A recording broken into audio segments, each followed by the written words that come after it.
Ayer en la Cámara de Diputados se aprobó con el voto de 385 legisladoras y legisladores de todos los partidos la reforma propuesta por el presidente López Obrador para que la atención gratuita, la salud y las becas para adultos mayores, personas con discapacidad y menores en situación de pobreza sean ya un derecho constitucional. ¿Pero qué se necesita para que estas reformas no se queden en el papel? El diputado de Morena, Porfirio Muñoz Ledo, presentó de reserva para que la reforma considere las reformas y mecanismos necesarios para garantizar el fondeo de estos programas. Pero la reserva fue desechada y Muñoz Ledo no se quedó callado como nunca. Veamos el contexto. Las diputadas y los... Este 10 de marzo, el Pleno de la Cámara de Diputados aprobó que la entrega de apoyos económicos a la población con discapacidad permanente, a personas mayores de 68 años y a estudiantes en condición de pobreza sea un derecho constitucional. La reforma al artículo 4 de la Carta Magna también establece que el Estado garantizará servicios de salud gratuitos a quien carezca de seguridad social. En enero pasado, el presidente López Obrador pidió al Congreso atender la iniciativa de manera preferente para garantizar en cada presupuesto de egresos de la Federación los recursos suficientes para otorgar estos beneficios a la población. En la discusión de la iniciativa, el diputado morenista Porfirio Muñoz Ledo presentó una reserva en la que señaló que las autoridades deberán realizar las gestiones necesarias para obtener los recursos con los que se garantizará un estado de bienestar. Gestiones encaminadas a adoptar medidas legislativas, administrativas, judiciales, económicas y todas las necesarias para generar el máximo de recursos. Desde su curul, Muñoz Ledo calificó a sus compañeros de bancada como hipócritas luego de que se votara en contra de discutir su reserva. Punto y contrapunto. Primer tema a discutir esta noche de miércoles y nos acompaña Viridiana Hernández, asesora y militante de Morena. ¿Cómo estás, Viri? Bienvenida. Hola, Genaro. Buenas noches. Como siempre, bienvenida a este espacio. Lisa Sánchez, como cada lunes y miércoles, directora general de México Unido contra la Delincuencia. ¿Cómo estás? Feliz ombliguito de semana, oigan, encantado de volverlos a ver. Ya lo habías dicho hace un rato. Eder Guevara, fundador de Morena y antropólogo también en este ombliguito de semana. ¿Cómo estás? Muy buenas noches. Bien, gracias. Contento. Y Alfredo Lecona, activista y analista, también de ombligo de semana. ¿Cómo estás? Muy bien, muchas gracias. De inicio y de ombligo de semana, ¿no? De lunes y miércoles. Sí. Bueno, a ver, ¿por qué no escuchamos primero a los compañeros de la mesa de mi lado derecho, de tu lado izquierdo en la pantalla, que son los que representan a Morena? ¿Cómo vieron esta revuelta, esta rebelión? Muñoz Ledo ha tenido ya en varias ocasiones palabras duras, palabras críticas al gobierno del presidente López Obrador, y ahora en esta ocasión lo volvió a hacer, señalando que prácticamente son un apéndice el poder legislativo del Ejecutivo, que no están pasando las reformas que a San Lázaro le importan y solamente las del presidente. ¿Cómo lo ves? Bueno, mira, para empezar creo que está muy bien. Está muy bien que se discierna porque es un parlamento. Parlamento se trata de hablar. Y vivir en los tiempos parlamentarios de Porfirio Muñoz Ledo, que se ha convertido en un baluarte justo de los parlamentos y de las discusiones, es afortunado. A mí me gustaba mucho más cuando conducía el parlamento, cuando era presidente de la Cámara de Diputados, que justo con esta característica y con estas expresiones lo hacía muy bien. A mí me parece sano el debate cuando se conforma un movimiento tan plural como lo es la Cuarta Transformación, pasa esto y está bien. Lo que pasa es que me parece que algunos estaban acostumbrados a, como dijo el presidente López Obrador en aquella etapa del desafuero en la Cámara de Diputados, a recibir la orden de los dueños de sus partidos y actuar por consigna. Pero eso se está eso se está exacto. Pero eso se está acabando y hay disenso incluso dentro de Morena. A mí me parece, la verdad, muy bien, pero me parece que lo importante es debatir lo que se votó ayer, que es la inclusión de programas sociales a la Constitución. Porque muchos han criticado incluso con la técnica jurídica o legislativa, que esto no es un asunto de la Constitución, pero la verdad es que en los tiempos en los que vivimos, en donde los otros gobiernos olvidaron a los más pobres, a los más vulnerables, pues si se corriera el riesgo de volver a esos tiempos que toco madera, como dice el presidente, pues ya van a estar garantizadas estas becas para los estudiantes, estos apoyos para los adultos mayores, para las personas con discapacidad, por derecho. Entonces a mí me parece muy bien, insisto, y también me parece muy bien el disenso, así se construyen acuerdos, y me parece hipócrita de algunos que dijeron que festejaron hoy a don Porfirio Muñoz Ledo por estar en contra del grupo parlamentario son exactamente los mismos que en septiembre pasado, cuando se quería reelegir como presidente de la mesa, le gritaron espurio. Sí. Entonces, ahí lo dejó. A ver, y nada más, y también una pregunta adicional. Hubo una diputada de Morena también recientemente que dijo que, bueno, le pidió al presidente López Obrador que apoyara el derecho a decidir. Lorena Villavicencio, ¿no? Y me dicen también que le están haciendo la ley del hielo. No. De verdad es que yo creo que, aparte voy a decir algo, acaba de salir un comunicado de muchas personas que toman, de muchas mujeres que toman decisiones en la 4T, en donde se manifiestan a favor del derecho de las mujeres a decidir. Bien. Entonces, la verdad es que no le tenemos que pedir permiso ni el apoyo al presidente para eso. Bueno. Ya cuando le llegue la ley, ahí vemos. Nomás no avanza. A ver, Ahí vemos. contrapunto y ahorita escuchamos a Eder. ¿Cómo lo ves?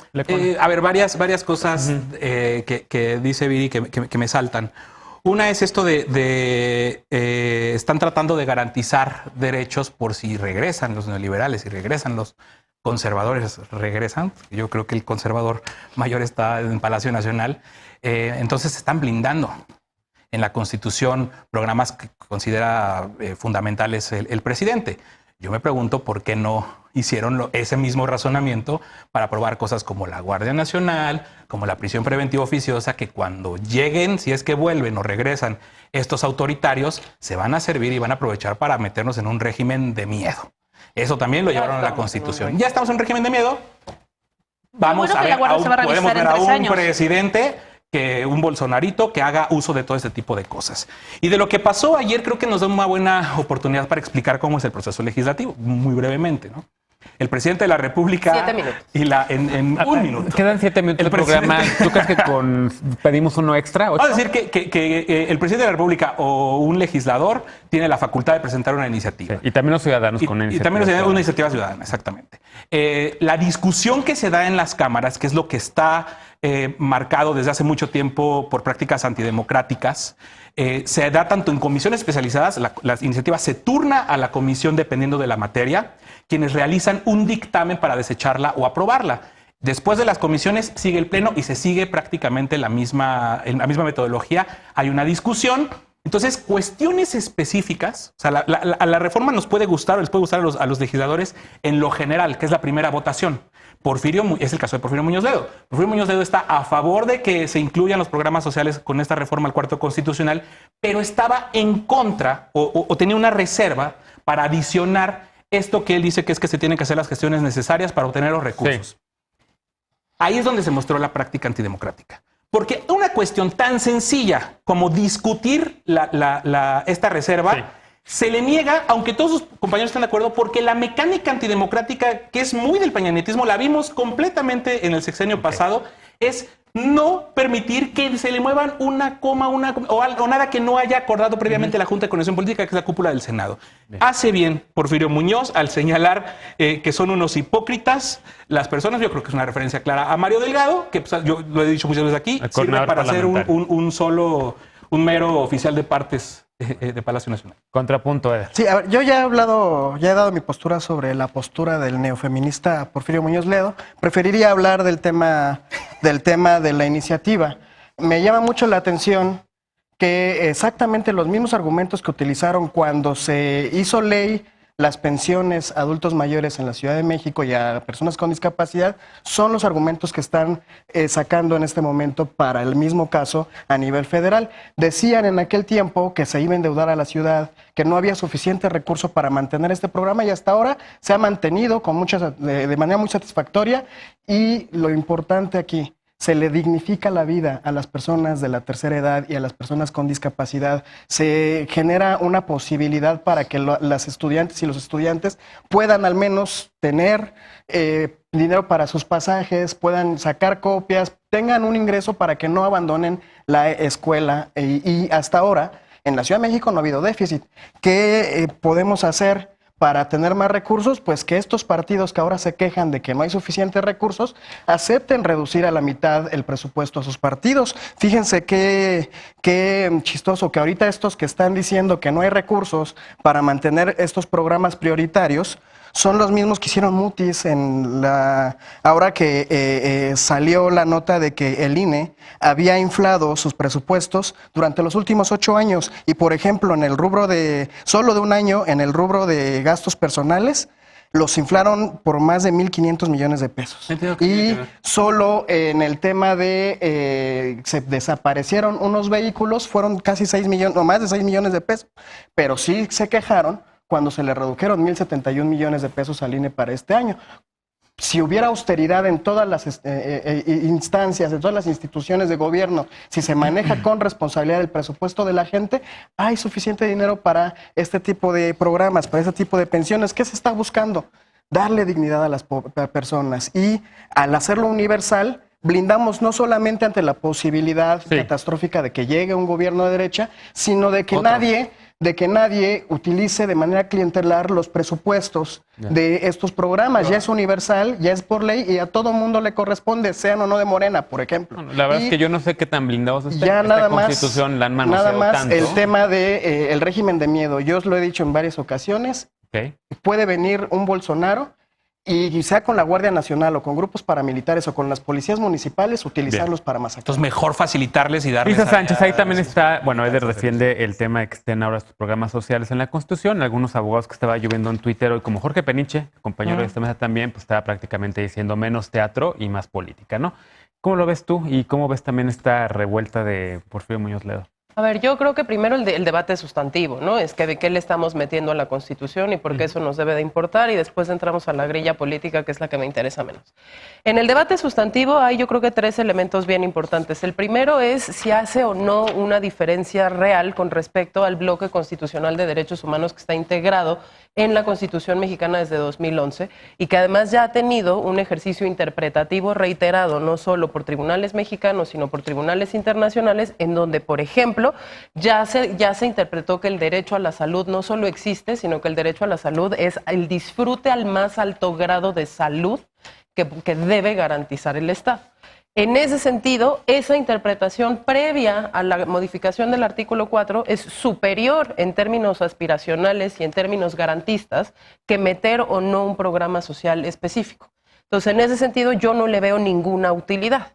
Segundo, la Constitución debe tener definida la política pública y las leyes secundarias escritas en su articulado.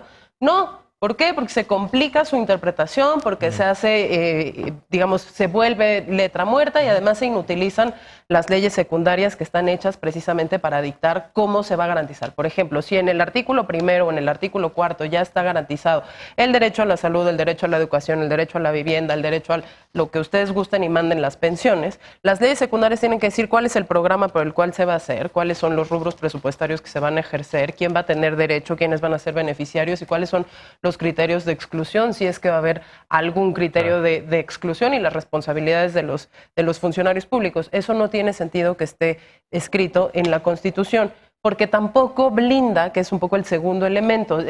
Uno, ¿es útil o no es útil? Pues no es más útil de lo que ya teníamos. Segundo, en realidad...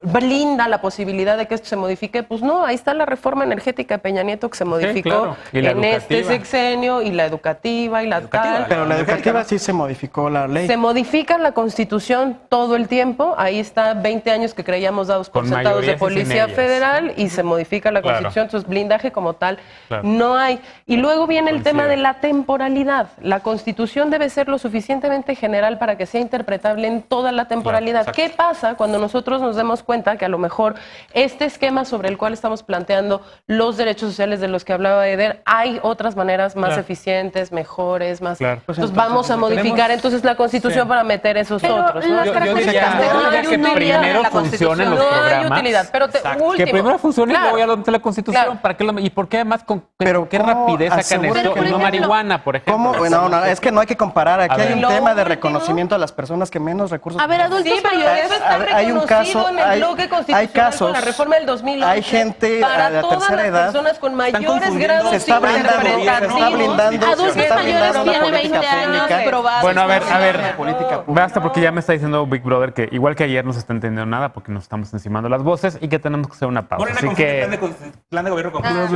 regresamos después de la pausa para discutir ahora otro tema. El Consejo Consultivo de la Comisión Nacional de Derechos Humanos, la CNDH, tiene otra baja. El doctor José de Jesús Orozco Enríquez presentó su renuncia y dice que su titular, la titular de la CNDH, Rosario Piedra Ibarra, está obstruyendo e incumpliendo el mandato constitucional de la comisión que encabeza. Regresamos a Punto y Contrapunto con este tema, no te vayas.